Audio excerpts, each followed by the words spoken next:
Hello everyone, and welcome back to 4 Kilobyte Shorts. Let's learn with Kerbal Space Program, version 1.4.2.2110. Today we're taking a look at the Making History DLC that was recently, by the time of this video's out, semi-recently, released by the devs. Squad is still listed as the developers, of course. However, as most of you may know, Take-Two Interactive has purchased KSP, which was supposed to, hopefully, able to breathe some more life into the game. However, as far as I have been able to see, it has not added as much as we might have hoped. So I am going to try to come at this as not jaded. As many of you have seen my KSP videos of the past, I finished Kerbal Space Adventures, was very happy with it, and shortly thereafter, the game took a turn that I was not comfortable with, and I sort of fell away from it. So there's been a few versions between the time I played and now, but every once in a while I do come back to it, even if I haven't been making any videos, so I know a little bit here and there. So when we go into the start game screen, we do see a few new things, two new things as a matter of fact, one of which says new. They both said new, but I've already tested one. You have both your play missions and your mission builder. Now I haven't looked at the mission builder specifically, but as you can see, it's an extremely complex piece of equipment here. So we have some funds that you get. With a node, you can adjust the amount of funds available to the player, score, modify score, recover funds, test funds. You might be wondering, what is all this for? Well, I haven't gone through it, and I'm probably not going to, but it adds a lot of fun stuff to the game that modders and makers will absolutely enjoy. And I say that because having played just a couple of the main missions, and knowing how moddable and how fun a modded version of KSP can be, this offers a pretty hefty set of tools for people without all that back-end stuff that you normally have to worry about. Now, that being said, there is a bit of a caveat. You will get out of it what's put into it. And by that, what I mean is you won't get good missions unless good missions are made. Much like the Steam Workshop, you won't get good mods for a game unless someone puts the time in to make those good mods. So if we take a look here, we have something like a dialogue message. Now, a dialogue message allows you to display information for Kerbals. Great, good, and wonderful. And we have different things. We have test mission, view and tracking station, mission briefing, all this wonderful stuff. And again, I haven't really looked into this at all. As a matter of fact, this is the first time I've opened this, but as you can see, this is an extremely in-depth piece of equipment, if only because there's so much stuff you can choose from. You can spawn stuff, you can load stuff, you can have preset stuff. Now, here's where some of the issues I find with the game are. So if we take a look, that was the mission builder. That was just a quick overview of the mission builder. Literally the first time I looked at it, and I'm probably not ever going to go back into it again because that's a lot of work that you can, not that you're required to, but that you can put into it in order to do the next portion of it, which is to play missions. And so you may be wondering how the DLC works with the game. It does nothing to the original game. If we were to say start new, we still get the save game mode, sandbox, science, and career. You choose your flag. You have your standard difficulty options. You still have your standard tech tree, cache for missions. You still have your same randomly generated missions of test this out between this altitude and this altitude at this speed, that speed, so on and so forth. All that is exactly the same. None of it has been changed. There are some new parts. Kerbals get a new outfit if you want it. You can swap out what looks like an Americanized white and red jumpsuit to more of a Russian-looking blue, and well, it's still blue and red, but it's a more Russian version-looking suit. So there are a few parts and pieces here which we'll look over in the future, but for now, your biggest bet is right here under Play Missions. So this is it. This is the new bit of the game. This is the Play Mission screen. Now, as you can see, I've done two, and I've already found some problems. The first is the Dawn of the Space Age. So we're going to take a quick look at Dawn of the Space Age, which gives us some information. Greetings, this mission tests your metal at the dawn of the space age. You'll build a basic rocket to reach a low altitude. Next, you'll build a high altitude sounding rocket that will take a temperature reading from the upper atmosphere. And finally, you'll create Kerbin's first artificial satellite, Jerpkin-1, and complete an orbit of Kerbin. Author, of course, is Squad. High score for me is 0. And then you have trophies and achievements, and then your objectives. As you can see, you have K-7 reach altitude, landing zone, reach altitude, so on and so forth. And this kind of gives you an overview of what you're going to do. Now here's the deal. You can edit the mission. That is an option. So you can go into the mission editor and you can literally take a look at all the parts and pieces. Now this is what a mission would look like, sort of like a tech tree. That lag that you see is not from the recorder. It literally is dropping my frame rate down a little bit every time I move it. So this is a extremely simple mission. When I said that it was extremely complicated, I was not kidding. This is a simple mission. This is the first Kerbal mission you can do, and literally, now as you can see, they said there's 3 different things you're going to do. So maybe if you wanted a mission where you did exactly one thing and then you're done, that's great. So you have your mission part 2, awesome. And then you have your mission part 1, your goal part 1. So there's 3 different parts to this. And so if we were to say, we'd probably say, I think, knowing the mission the way I do, literally, your second mission, your second mission literally begins here. So all this stuff, all the way up to here, basically all the way up to here, because this is mission 2 and this is create a K7B. So all the way up to here, this is one mission. So this big chunk of flesh right here is one mission. All your start, what happens if you fail, what happens if you fail a different way, what happens if you succeed. All this is for one part, and then you have part 2 and part 3 over here. And you can edit that, and you will want to, you will have to. And the reason why is when we back up to the main game here, what we're looking at, we're going to go back to play missions here really quick. Dawn of the Space Age. We're going to go ahead and we're going to hit continue, I hope. Oh, launch. Unfortunately, they have continue down here, but you really want to hit the launch button, and I keep forgetting that. So we're going to hit the launch. Or not. That's our back button. So apparently I cannot continue this mission. There, yes, please reset. Okay. So I have to actually restart the mission. I can't continue it. So I have to reset it back to 0. Apparently that is something I did not know, because I was stuck on the mission at that point. So in this case, what we're going to be doing is we're going to be taking a quick look here. And we're going to restart the mission as a whole, because I've done this one before. Now, here's our mission briefing. Greetings, the mission tests your mettle at the dawn of the space age. You'll build a basic rocket to reach low altitude, and this is a repeat at the beginning. Now, here's where the mission comes into play. This is what you have to do. You have to make sure all these checkboxes are checked, or you can't continue the mission. A rocket that will reach 5,000 meters and return to Kerbin, preferably landing near the old island airfield. We have a limited launch pad mass capacity. Reduce your engine fuel. These ones, again, this is a proof of concept. So for these ones, what you're looking at is what Squad thinks would be great tutorial missions. That's all these are. They are tutorial missions in the form of what would be considered classic human missions, i.e., let's build a sounding rocket, but here's some tutorial, i.e., let's make it hard so you have to do stuff with the added features. Now, this is a bug that I have. I don't know if others have it. I haven't been able to go over other screenshots, but as you can see, although the Stay Put Nick on this screen is fully featured, on the preview button, it's only half there. The same issue comes from any fuel tanks that I have, any engines that I have. Only half of the item is shown in the preview window, and I don't know why that is, but it is. So as you can see here, we are issued a series of parts. These are the only parts we get. You have to use these parts, so we have to use the Stay Put Nick. You then have to use this large engine here. You can add more to it if you want, but of course if you played KSP before, you know adding things to a rocket is probably less effective than just hoping for the best. Next, we're going to go ahead and put a couple of wings on here. 4 wings in total, I think, is a good number. And then of course we're going to need some parachutes. Now we do have a couple other items we can add to it, such as, say for instance, the neckline right here, not here. Been a while. Forgive me, I'm trying to learn where everything gets put. So we can put the adapter on here if we really felt like it, but it adds weight and we don't need it. So as you can see, we've done everything we can except for it exceeds 3.3 tons. No good. So we have to reduce its weight. So this is where the tutorial part of the game comes in. We have to reduce the solid fuel until it's below 3.3 tons. So in this case, we're going to be 3.2875 tons, and we can go with a thrust limiter of 100, but you all know as well as I do, that's asking for trouble. We're going to cut that down to 50 just for safety's sake. Not a requirement, but it's something I know how to do. Now this is already pre-named the K7 test rocket. We can save this. There's already one saved, but we will overwrite because for whatever reason it's still saved previously. These are our parachutes. We're going to drop them there as per usual, and then we'll go ahead and launch.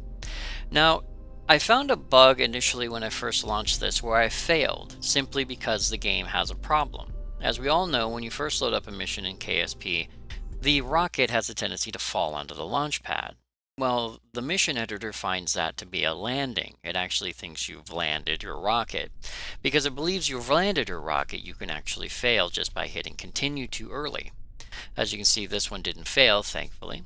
Now what we're going to do is they want us to preferably land over there, so we're going to hit our rocket, we're going to fly up into the air, and we're going to hope for the best because we don't have any SAS or anything else.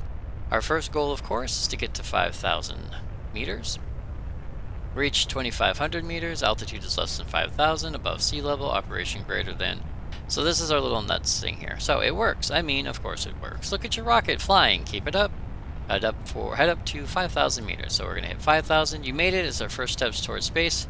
We have you to think, hey, can you see my house from up there? We decided getting the rocket wet might be a very bad idea, so you mind trying to land on the old runway instead. The engineer says park it in front of the second hangar for easy recovery. So it wants us... not only do we want to get this collection, this is it, this is all we had, this collection of rocketry up to 5,000 meters, we now want to somehow, with our power draining without any solar panels or anything else, we want to somehow maneuver this another 33.6 kilometers over there, and then land it in front of the hangar. Not exactly the easiest task, considering now we have almost zero control over our rocket. So as you can see, you're probably going to want to edit your missions a little bit, considering this is the first mission available from Squad, which is take a uncontrollable rocket, or nearly uncontrollable rocket, with limited amounts of fuel and a preset thrust on it, and then get it over there, plus a certain amount of height. Now, with a little bit of practice, a little bit of maneuvering, yeah, you could probably do it. You could probably angle it over there, get up, arc over 5,000, and then bring it back down. And challenge-wise, I'd be absolutely 100% saying, yeah, let's try that. But it still feels like a tutorial to me, and unfortunately, because it feels like a tutorial to me, I don't see that happening unless you put a lot of work into it. And my opinion of KSP is that it should be fun, not work. So at this point, I don't know if we're going to fail or if we're going to succeed. So what we're going to do is we're going to speed everything up, because now we're definitely moving too slowly. At this point, I think I can cut 2 of these parachutes, hopefully. One, and then the other, and then hope for the best. So we've dropped down to 3.7 meters per second. I believe if I cut the third one, we might be okay, but high potential chance that might not be the case. About 6 meters per second, that's fine. So probably make some changes, but in all, this is all we have to work with, which is interesting. Give yourself a limited number of parts, give yourselves a few challenges, and it's something the modding community has been doing for a while. How can you reach the moon using under this many parts? What's the lightest rocket you can get to X with? So on and so forth. So this mission editor sort of gives you an official score base for that particular thing.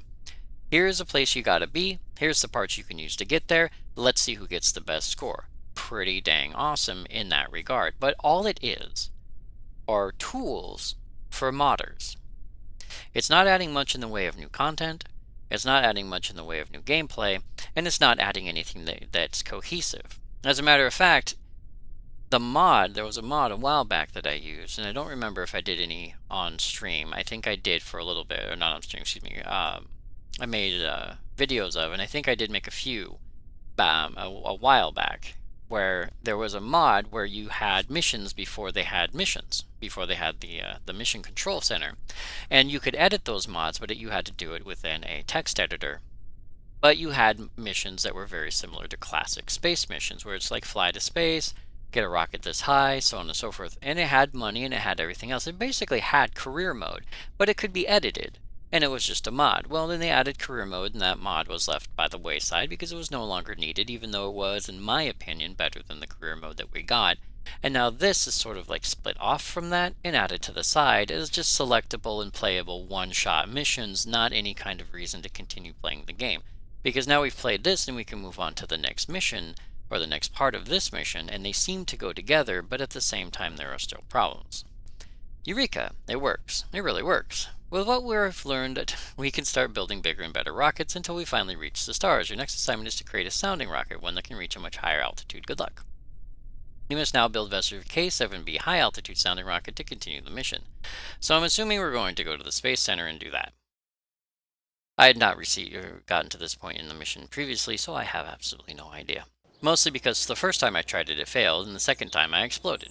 So I'm assuming now we get to move on to our next point.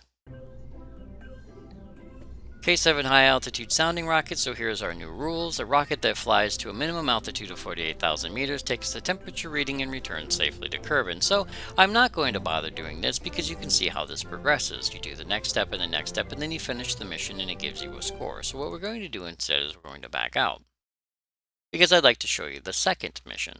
Now the second mission, so we're going to go ahead and quit to our main menu. The second mission I found extremely irritating because it sounded like a lot of fun and it started you out in a little bit higher altitude. So if you take a look, we're going to say Trouble in the Void. This mission is all about how well you perform under pressure or lack thereof. You made it to orbit in the Valshad 2 on one of the first crewed missions, but something's about to go terribly wrong. And so we have an electrical failure and run vitals on crew. And then board Tom Ford into the SWM-94. Now, as you can see, I've already done this one, but I only got this far, and then everything stops. And I got a score of 2,000. We'll go ahead and reset and restart the mission. And we'll explain or show to you what's going on. So we're going to go ahead and start. And I'm going to apologize ahead of time. I turned down the volume on a lot of this stuff, but a lot of it is still extremely loud. So, the mission is all about how well you perform under pressure or lack thereof. You've made it into orbit in Valshad 2, yada yada yada, we've already read this. Valshad 2, can you hear us? Our computers report a massive cascading electrical failure on your craft. Stay calm, there's nothing to worry about. On a completely unrelated note, will you run a crew report so we can monitor your vitals? You'll need to hurry, we may not have much time. I mean, it should all be fine. So we switch out to our camera because they put us on an internal camera. We run a crew report and we get this. The good news is your vitals are okay for now. The bad news is, well, everything else.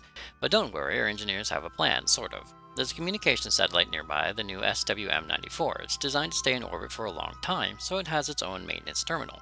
If you board the SWM-94, we can completely reset the valve's computers, which should fix the problem. You'll need to EVA Tomford over once you're close enough. Ready? Get to that satellite before the ship starts falling. So we're going to hit continue, and now we have some very loud explosions in our ear. Now the thing here is we have to literally do this in seconds. Like seconds. Without clicking outside the window, and I hope that didn't crash anything. I will have to check that in the thing because I did just click out of the window. So literally, we have to exit, and then unlike our normal EVA, we have to haul tail. Now, while we're here, I am going to kind of show off the suit a little bit. This is the new suit that you get in the game. It looks a little Russian, basically. It's the Russian version of the suit. Now we have to slow down. And we missed because we were going a little bit too fast. So as you can hear, there's still very loud explosions in the background. Those very loud explosions are unfortunately not, they're not distanced at all. And so there's no, of course it's in space, there shouldn't be any sounds at all, but that's not the point. So we want to board, we have to get down, get up. I think we're actually on the wrong end of the spacecraft. We are, no, that's the right end. So I gotta learn which end is the right way. Come on, little guy. For board? F for grab, B for board, B for board. Great, you've made it. Transmitting a crew report will initiate the reboot. So I gotta go up here because my things moved, and I gotta transmit a crew report. And the reason why I'm doing this so fast is because if you don't, there's a time limit, and you will fail. I failed coming over here safely because I wasted too much time. You made it. Well done. We're sending you the reboot message now, and yes, it looks like your engines are back online and the cascade has quit. Are you ready for the next bit of bad news? The electrical failure fried the valve systems pretty well, so one of you will need to land the SWM-94. Good thing we equipped our satellite to deorbit, huh? Also, landing as much of the vac shot as you can near KSC, we're going to do a post-mortem. So at this point, I'm just going to end up deorbiting this little guy, trying to burn in what I assume to be a heat plate, without blowing everything apart. Can I do it? I have no idea. I have not tried. The other downside is my other guys are over there, so I guess I have to deorbit them as well. And that probably is going to tell me here. Vessel has landed, max surface, so VacShot 2, land SWM, vessel has landed, so we have to land both vessels on the ground. Again, not something I'm going to try because I've not tried it before, and most likely it's going to end up either in everything falling apart or blowing up.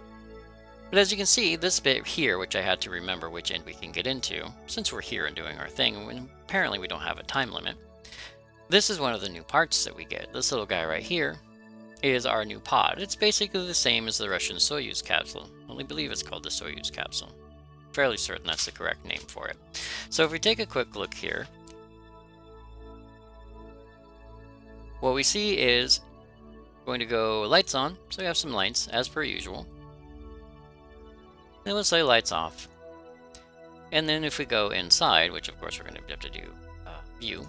This is, I believe, why they did the internal view, so you can kind of show off. We have the tiny window there, and then we have the tiny window here, and both of them are actually pretty awesome. The internals here are pretty cool, and I love the reel-to-reel. Always nice to have a reel-to-reel. And so it's a functional pod thing that works. I did, however, find a bug with this little guy when I first made a rocket with him in the career mode. What ended up happening is when you eject the capsule, it has its own decoupler, which is this bit here and this bit here. Now the decoupler, unfortunately, would come off and you'd have just the pod around it, which is awesome. Downside is instead of focusing on the pod where it was supposed to, the camera would continue to focus on the leftover debris, and I had to quickly swap cameras over to the pod. Don't know why that was, only occurred once or twice and then it went back to working normally. So I don't know if it was the rocket build or something else, but it was a bug that did occur. So the big question is, does the DLC add anything to the game that makes you want to jump up and down, especially if you have to pay the extra $16 for it if you bought the game after a certain date? I would say not enough to really make it worthwhile, because 90% of these Russian parts have already been made by several modders and updated over time. They've made almost every Russian rocket you can possibly find, and almost every American rocket, including the Saturn V, that you can possibly find. Are the new spacesuits worth it? Again, not really, because there are mods out there who've already done that and have added all sorts of fun stuff other than a couple new colors. The mods that are out for this game are good enough to do all the things the DLC wants to do, and there have been mods in the past and will continue to be mods in the future that do all the things this DLC does. They don't add any new planets, they don't add enough parts to really make it something that you'd want to jump up and down, and as far as the engine is concerned, it's still using Unity and it's still doing everything it did before. So this looks more like Take-Two's way of trying to breathe life back into a franchise it bought while it was dying. I hate to say that, but it's true, at least from my perspective, if only because even the most hardcore KSP players have moved away from it over time, as it's not gone anywhere really further than what it started with. So with that, I do call it a let's learn. Unfortunately, there's not much to learn here because we've already done all this. We know what to do with everything. All this does is encapsulate it into a teeny tiny package and tells you what to do and when and with what parts. It adds a bit of variety if you want guidance. Say you want a challenge. Maybe you don't have enough of a challenge. But there have been mods in the past, again, and there will be mods in the future, and currently mods that are running right now that add all these things to the game at absolutely no cost.